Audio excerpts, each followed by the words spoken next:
반갑습니다. 사랑합니다.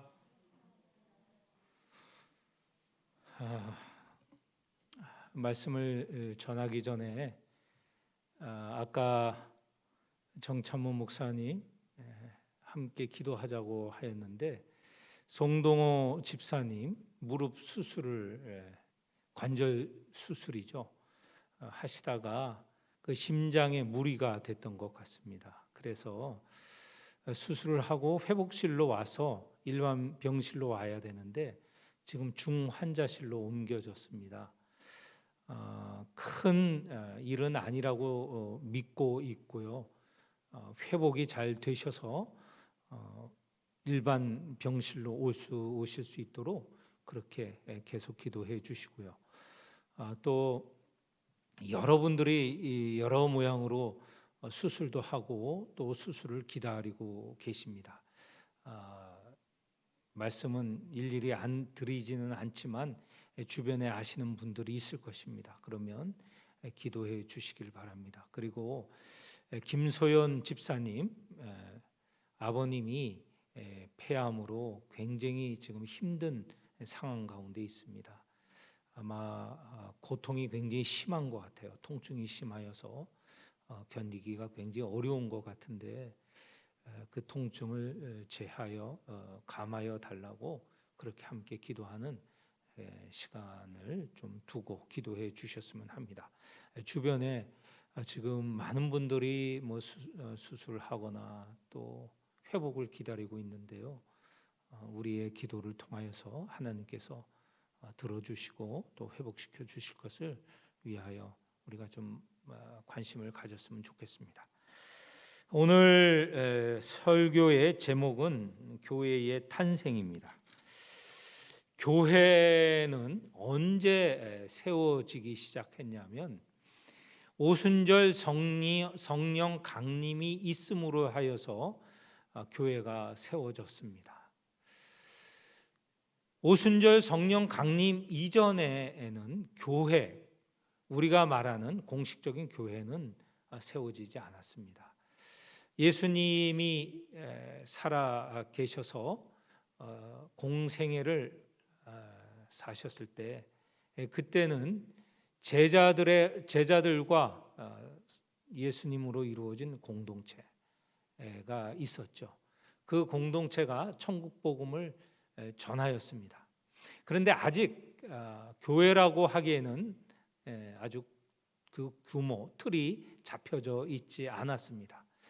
예수님께서 우리를 위하여서 십자가에 달리시고 돌아가시고 사흘 만에 부활하시고 승천을 하시면서 제자들에게 부탁을 하셨죠. 너희들은 이 예루살렘을 떠나지 말고 내가 너희에게 보낼 성령을 기다리라.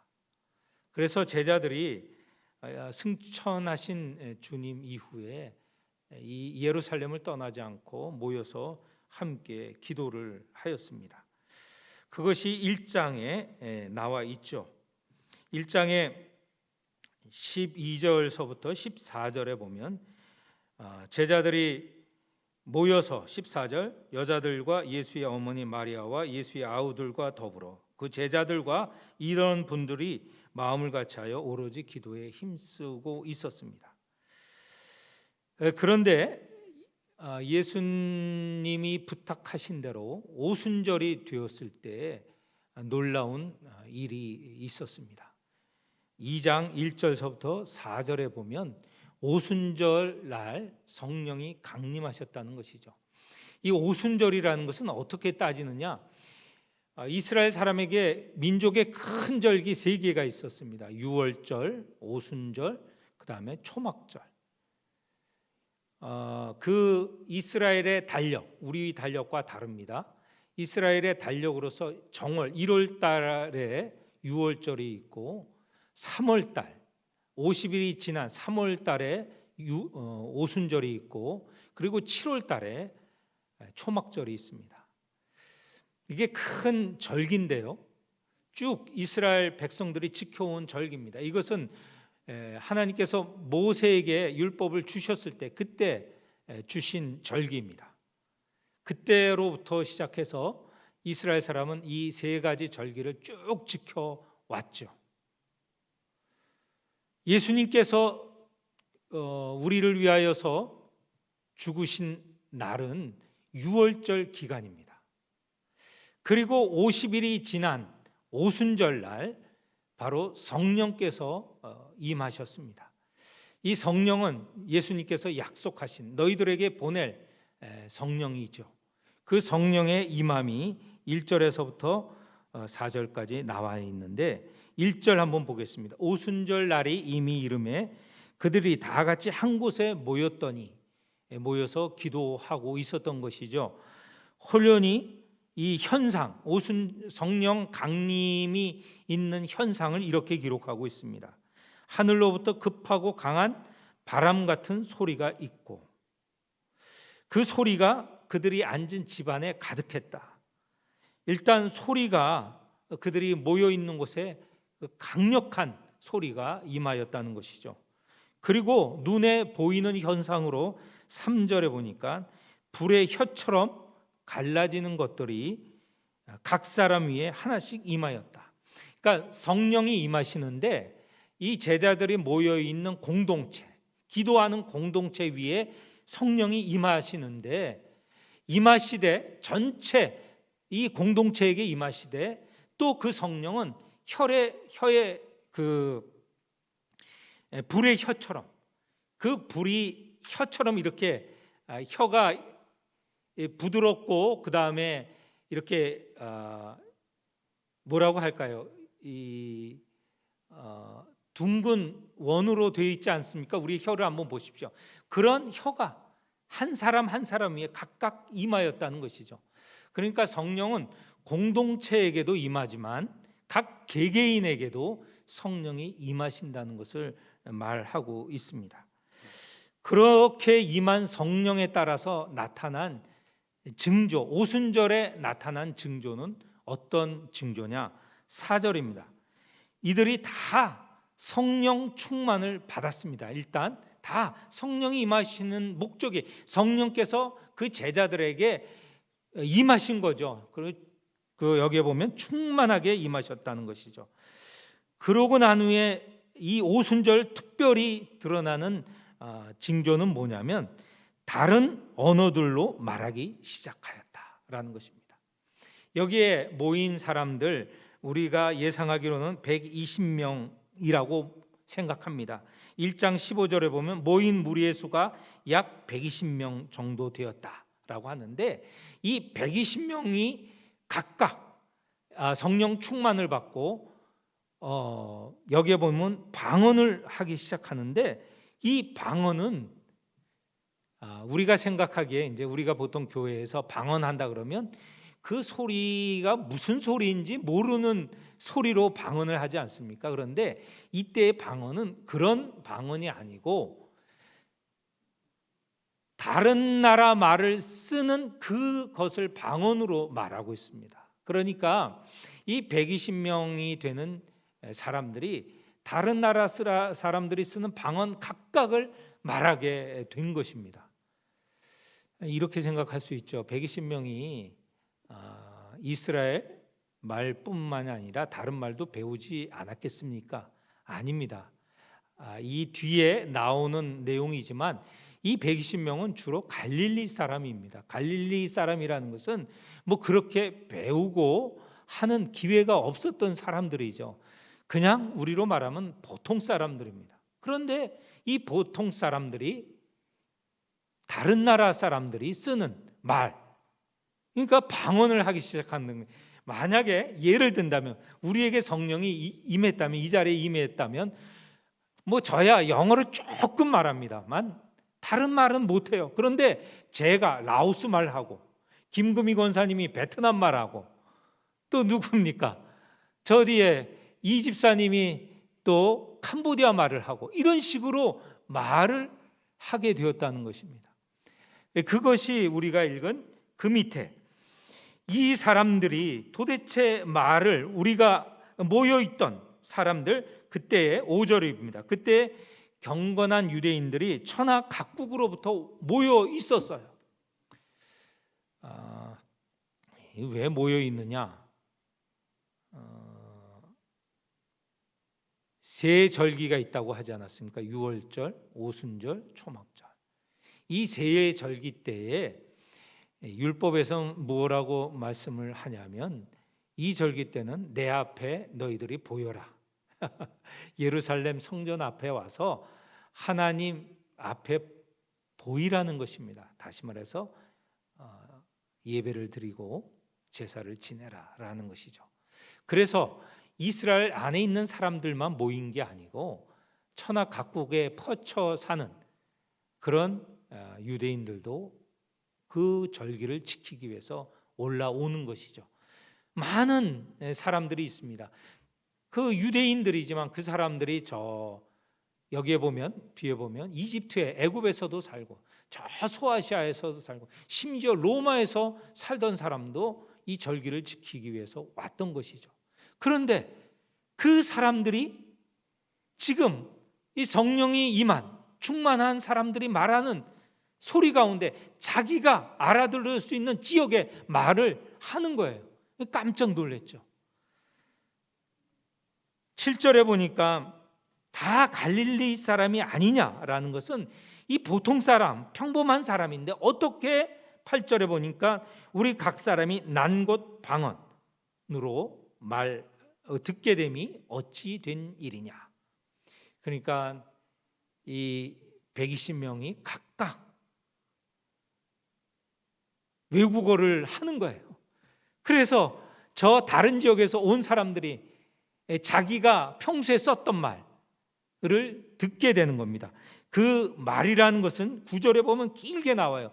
바덴말, 메데인, 메데의 말, 엘라민, 베소포타미아, 그 다음에 갑바도기아, 본도, 아시아, 심지어는 그 10절에 보면 아프리카도 나옵니다. 애굽과 구레네, 리비아, 이거 전부 아프리카 아닙니까? 그리고 또 중반에 보면 로마에서 온 사람들도 있어요. 그리고 11절에는 그레데, 이것은 지중해 한가운데 있는 크레타 섬인데 거기에서 온 사람도 듣고 심지어는 물론 멀지는 않지만 아라비아 사람들도 각각 자기가 난 곳, 태어난 곳의 말을 듣게 됨이 무엇이냐. 굉장히 놀라운 일이죠. 놀라운 일입니다. 그래서 12절에 다 놀라며 당황하여 서로 이르되 이 어찌 된 일이냐. 그런데 어떤 사람에 따라서는 저 사람들이 방언하는 것이 보통 제정신으로 하는 모습이 아니기 때문에 13절에 보면 조롱하면서 저 사람 술에 취해서 저렇게 말하는가 보다, 이렇게 조롱하는 사람도 있었습니다. 오순절 현상에 대해서 지금 말씀을 드렸습니다. 성령이 강림하시고 120명이 성령 충만하게 되고 또 여러 외국어를 쓰고 있다. 그래서 많은 사람이 놀라게 되었다. 오순절날 일어났던 일들을 기록하고 있는데 지금 외국어를 쓴다는 게 중요한 게 아닙니다. 그 외국어를 쓴다는 것을 통해서 전하려고 하는 메시지가 있습니다. 그건 무엇이냐? 그 대표적으로 14절 이하에 베드로가 일어나서 지금 도대체 이런 방언이 있고 그 방언이 있기 전에 이 성령 강림이 있게 된 것은 무엇을 위함인가? 라는 것을 길게 설교를 하고 있습니다. 베드로는 물론 어떤 방언을 썼는지 모르겠어요. 아마 제 생각에는 이 이스라엘 사람들이 듣는 히브리어를 썼을 거라고 생각을 합니다만 아마 이 베드로가 하는 설교를 다른 사도들, 다른 제자들이 아까 성령으로 인해서 받은 그 외국어로 같이 통역하지 않았을까? 그래서 그 자리에 모인 모든 사람들, 여러 나라에서 오지 않았습니까? 그 사람들 모두가 다 같은 의미의 이 설교를 듣지 않았을까? 이렇게 추측을 해봅니다. 베드로가 설교한 내용은 먼저 성령이 모든 이에게 임하였다는 것을, 성령이 앞으로 모든 이에게 임할 것을 강조하고 있습니다. 옛 선지자 가운데 요엘 선지자가 이 성령이 임하여서 아이나 어른이나 남녀 할 것 없이 다 성령을 받게 될 것을 예언을 했습니다. 요엘이 그렇게 예언을 했을 때 그 성령은 모든 이에게 주어진 게 아니에요. 그럼 성령은 누구에게 주어지는가? 하나님의 영은 누구에게 주어지는가? 특별한 사람들에게 주어졌습니다. 예를 들면 사사라든가 왕이라든가 예언자라든가 하나님께서 특별히 주시는 것이죠. 모든 이가 하나님을 믿는다고 다 성령을 받은 게 아닙니다. 그렇기 때문에 요엘 선지자는 앞으로 성령이 모든 이에게 주어질 것이다 예언을 했는데, 그 예언의 말씀대로 오순절 지금 성령으로 120명이 한꺼번에 성령을 받았고, 이 이후에 말씀을 통하여서 베드로의 말씀을 통하여서 3,000명이 성령을 받는 역사가 일어나게 된 것이죠. 베드로가 말한 그 예언의 말, 요엘 선지자가 말한 것 이겁니다. 17절에서 21절에 보면 하나님이 말씀하시기를 말세에 내가 내 영을 모든 육체에 부어주리라. 그렇게 되면 너희 자녀들이 예언할 것이요 너희의 젊은이들은 환상을 보고 너희 늙은이들은 꿈을 꾸리라. 심지어 18절에 보면 내가 내 영을 내 남종과 여종에게 부어줄 것이다. 이렇게 성령을 받게 되면 모든 이가 성령을 받게 되는데, 그렇게 되면 예언도 할 것이요 환상도 보고 심지어 남녀 종들의 예언을 할 것이다 라고 말씀을 미리 예언을 했습니다. 그거에 따라서 21절에 보니까 누구든지 주의 이름을 부르는 자는 구원을 받으리라. 누구든지 성령을 받고 바로 주님의 이름을 부르게 될 것이다 라고 예언을 했는데, 그 예언대로 이 오순절에 성령이 임하신 것이죠. 베드로가 또 전한 게 첫 번째는 요엘 선지자의 말씀대로 그 예언대로 성령이 모든 이에게 임하였다는 것을 말하고, 그러면 성령이 임하여서 깨닫게 되는 게 뭐냐? 도대체 무엇 때문에, 어떤 목적 때문에 주어졌는가? 그것은 그 다음에 나오는 말씀인데, 바로 예수 그리스도가 어떤 분이신지를 깨닫게 된다는 것이죠. 그런 가운데 다윗의 말을 인용을 합니다. 이 설교 가운데 다윗의 말을 인용하는데, 우리는 알고 있죠. 다윗에게서 앞으로 메시아 그리스도가 날 것이다. 그렇게 우리는 알고 있는데, 이미 다윗은 자기 후손에게서 주가 나올 것이다 라고 고백을 했다는 것이죠. 25절 이하의 28절의 말씀이 그것인데요, 그 말씀은 시편 16편을 인용한 말씀인데 25절 보겠습니다. 다윗이 그를 가리켜 이르되 내가 항상 내 앞에 계신 줄을 배웠으며 나로 요동하지 않게 하시기 위하여 그가 내 우편에 계시도다. 여기에 보면 다윗이 말하는 주님, 이 주님이 누구냐? 바로 자기 후손으로 오실 예수 그리스도, 그분이 나의 주님이시다라는 고백의 말을 이미 다윗이 하였고, 그거에 따라서 오신 예수 그리스도가 바로 다윗이 고백한 주님이시고 또 우리가 고백할 주님이시다. 29절입니다. 형제들아 내가 조상 다윗에 대하여 담대히 말할 수 있노니 다윗이 죽어 장사되어 그 묘가 오늘까지 우리 중에 있도다. 그는 선지자라 하나님이 이미 맹세하사 그 자손 중에서 한 사람을 그 위에 앉게 하리라 하심을 알고 미리 본고로 그리스도의 부활을 말하되, 바로 다윗이 내 후손에게서 그리스도가 올 것인데 그 그리스도는 죽지만 부활할 것이라는 것도 이 다윗이 이미 예언을 했다는 거예요. 그거는 어디냐? 27절 보시면 이는 내 영혼을 음부에 버리지 아니하시며 주의 거룩한 자로 썩음을 당하지 않게 하실 것이며, 여기에 보면 바로 죽지만 영원히 죽음에 처해지지 않고 다시 살아날 것을 이미 다윗이 고백을 하였다는 말씀입니다.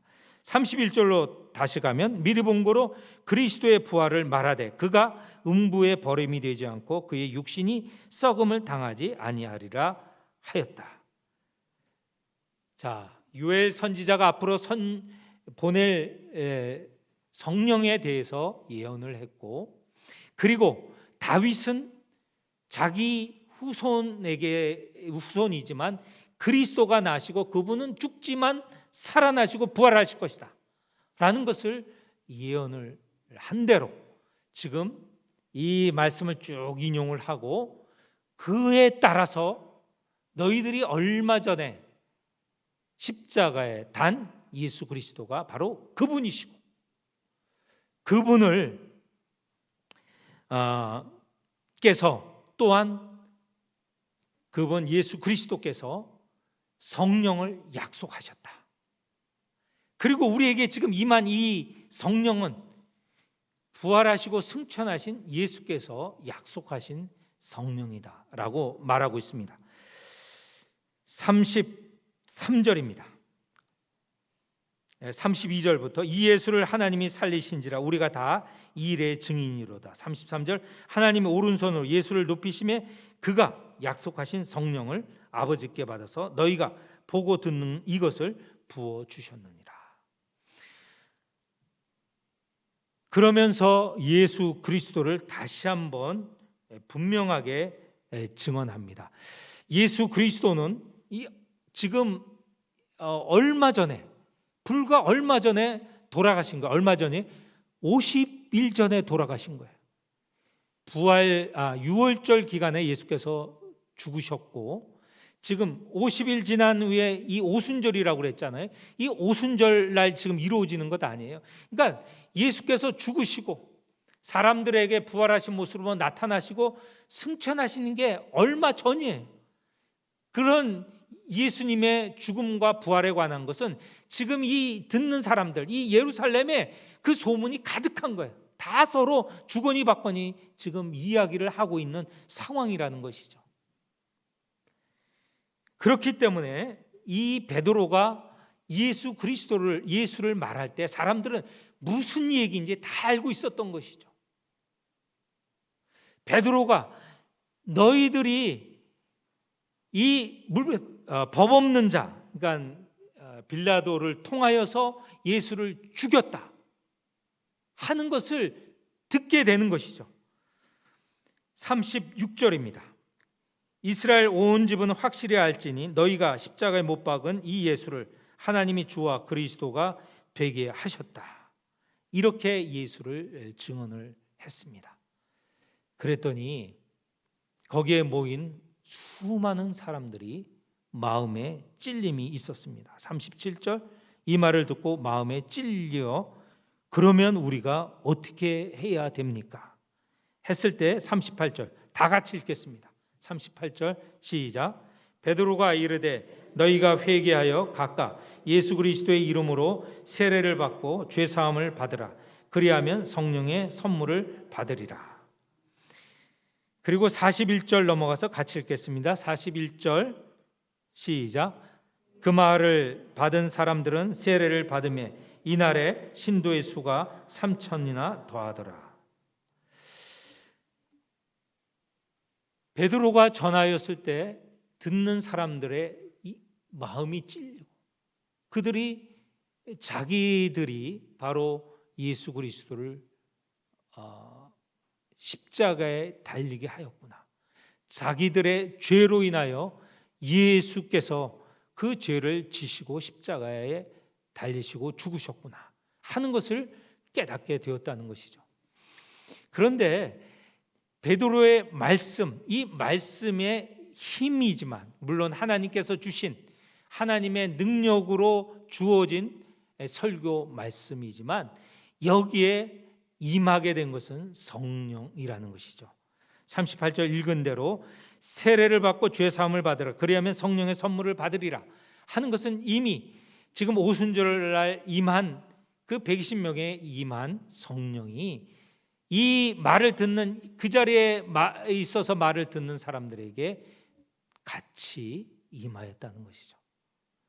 그들이 깨닫게 되었다는 것이죠. 회개를 하게 되었다는 것이죠. 그리고 세례를 받으려고 결단을 하게 된 것입니다. 그리고 세례를 받았습니다. 그날에 바로 그 말을 듣는 사람이 41절에 보니 세례를 받고 그날 바로 3,000명이나 되는 신도가 더하여졌다. 이게 교회의 시작입니다. 우리가 탄생에 관하여서 아는 게 중요하지 않습니까? 우리가 자식을 낳았을 때 너는 어떻게 낳았어? 너는 내가 임신할 때 어떻고 내 출산할 때 어땠고 네가 출산할 때 정말 태어난 너를 보고 내가 큰 기쁨이 있었어. 이렇게 생일날에 대해서 우리가 이야기하지 않습니까? 교회의 탄생, 교회가 시작된 날을 우리가 이해할 필요가 있다는 것이죠. 교회라는 게 우리 모두가 다 교회의 한 지체죠. 교회를 구성한 사람이지 않습니까? 우리가 어떻게 시작되었는가, 이 교회가 어떻게 시작됐는가 아는 것이 우리가 무척 우리의 기원을 찾는데 중요한 일인데, 그 교회의 시작은 성령께서 시작하게 하신 것이라는 것이죠. 성령 하나님께서 교회를 세우시고 그 교회를 세우신 당일에 120명의 제자뿐만 아니라 3,000명의 제자를 더하셔서 처음부터 교회는 강력하고 힘있게 시작하였다는 것입니다.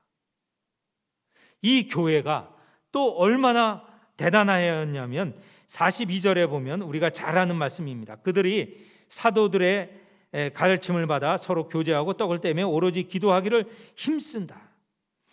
이 교회의 모습이고요. 그 다음에 이어서 교회가 얼마나 서로를 챙겼냐면 43절, 44절, 45절, 46절 보는데 특별히 44절, 45절에 보면 믿는 사람이 다 함께 있어 모든 물건을 서로 통용하고 또 재산과 소유를 팔아 각 사람의 필요를 따라 나눠주며, 그러니까 이게 유무상통이라는 말로 하는데요. 유, 있는 자나 무, 없는 자나 서로 상, 통하였다. 서로 주거니 받거니 나눔의 생활을 하였다는 것이에요. 왜 그랬을까? 어떻게 이럴 수가 있었을까? 성령의 충만을 받았기 때문에. 그런 오순절날 성령 충만이 없었다면 사람의 본성은요, 나누지 않죠. 내 것으로 만들기 위해서 채우려고 하고 모집하려고 하고 모으기만 힘쓰는데 이 마음이 바뀌어지는 거죠. 새롭게 되는 것이죠. 나누고 싶고 또 옆에 연약한 사람이 있으면 불쌍히 여기는 마음이 생기고, 이게 성령께서 주시는 마음이거든요. 성령의 9가지 열매가 있지 않습니까? 사랑이 제일 먼저 들어가잖아요. 사랑하는 마음이 생기는 거예요. 그래서 나누고자 하는 이런 마음이 생기는 것이죠. 그러므로 인하여서 주변에 있는 사람들, 47절에 보면 온 백성에게 칭송을 받고 또 당연히 그 칭송하는 사람들이 교회로 몰려 들어오기 시작한 거죠. 주께서 구원받는 사람은 날마다 더하게 하시니라. 오늘 교회의 시작에 대해서 말씀을 드렸습니다. 교회의 시작은 성령께서 하신 일이라는 거예요. 그렇게 시작한 교회는 처음부터 엄청난 힘을 가지고 시작했어요. 누가 주시는 힘이냐? 역시 성령께서 주시는 힘입니다. 말씀을 전할 때 감동이 되었고 회개가 이루어졌고, 그리고 세례받는 사람이 순식간에 3,000명이 더하게 된 것이고, 뿐만 아니라 그 성령이 감동이 됨으로 인하여서 나누고자 하는 그런 마음도 생겼고, 꼭 나누고자 하는 마음뿐만 아니라 여기에 보면 사도들의 말씀을 사모하는 마음도 있었죠. 그리고 성도들 간의 교제가 아주 가까웠습니다. 친밀하였습니다. 그리고 기도에 힘을 썼죠. 이런 것들이 다 초대교회 성령의 역사에 의해서 이루어진 현상들입니다. 그리고 반복되지만 유무상통하는 일이 있음으로 인하여서 주변에 믿지 않는 사람들이 다 믿는 사람들을 칭송했죠. 저 사람들은 참 대단한 사람이다. 어떻게 우리가 할 수 없는 일들을 저렇게 잘하고 서로 사랑하느냐. 그러면서 우리들도 저들과 같이 되고 싶다. 교회에 들어오게 되었다는 것입니다.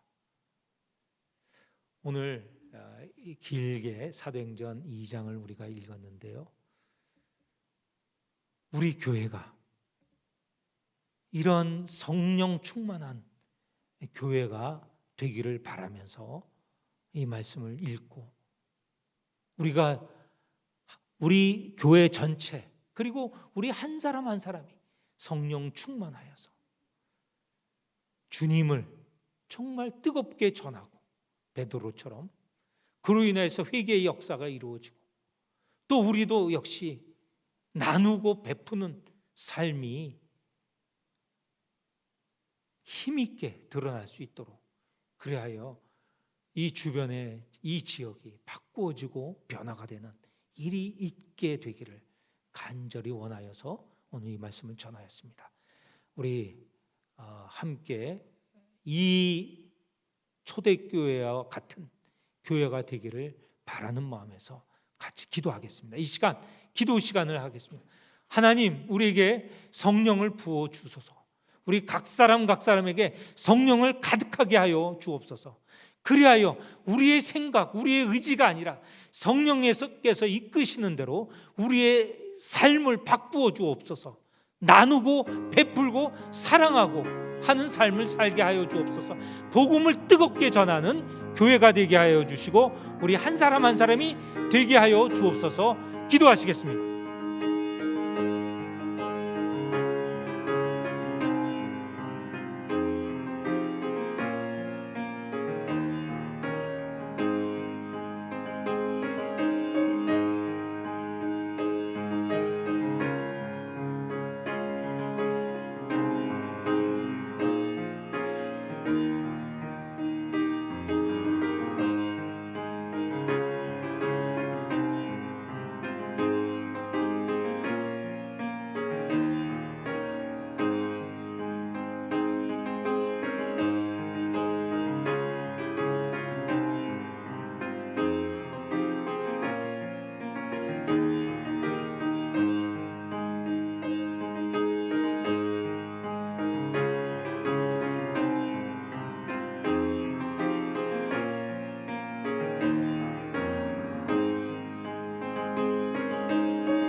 하나님 아버지, 성령은 특별한 사람에게 임하는 것이 아니고 우리 주님 예수 그리스도를 믿는 모든 이에게 주시는 하나님의 선물이며, 하나님께서 우리에게 찾아오시는 임재하시는 역사임을 깨닫게 하여 주옵소서. 우리 교회에 임한 성령, 그 성령이 우리 한 사람 한 사람에게 임하시고 우리의 마음을 새롭게 하여 주시고, 우리의 마음이 예수 그리스도를 전하게 하며 예수 그리스도를 따르게 하게 하심을 믿게 하여 주옵소서. 성령 충만하기를 원하는 기도를 드리게 하여 주옵소서. 그리하여 성령의 인도를 따라 나누고 베풀며 사랑하는 일에 저희가 참으로 온 몸을 다하게, 온 정성을 다하게 하여 주옵소서. 우리 가운데 성령을 간구하는 사람들이 여기저기 일어나게 하여 주옵소서. 이미 임하신 성령이 우리 가운데 참으로 역사할 수 있도록 우리가 겸손하게 성령 앞에 무릎을 꿇고 성령의 역사하심을 참으로 우리가 반갑게 맞이하며 성령의 역사하심에 따라 나설 수 있는 저희 모든 성도들이 되게 하여 주옵소서. 하나님, 우리의 변화를 통하여서 우리 교회가 변화되며 우리 지역사회가 변화되게 하여 주옵소서. 하나님께서 이 땅 위에 베푸시는 사랑의 역사를 우리가 증거하길 원합니다. 성령이 임하실 때 우리가 힘있게 증거할 수 있사오니 성령이여 우리 가운데 임하여 주옵소서. 우리 각 사람에게 임하여 주옵소서. 우리 모든 한 사람 한 사람 성령을 구하는 성도가 되기를 간절히 소원하오며 예수님의 이름으로 기도하옵나이다. 아멘.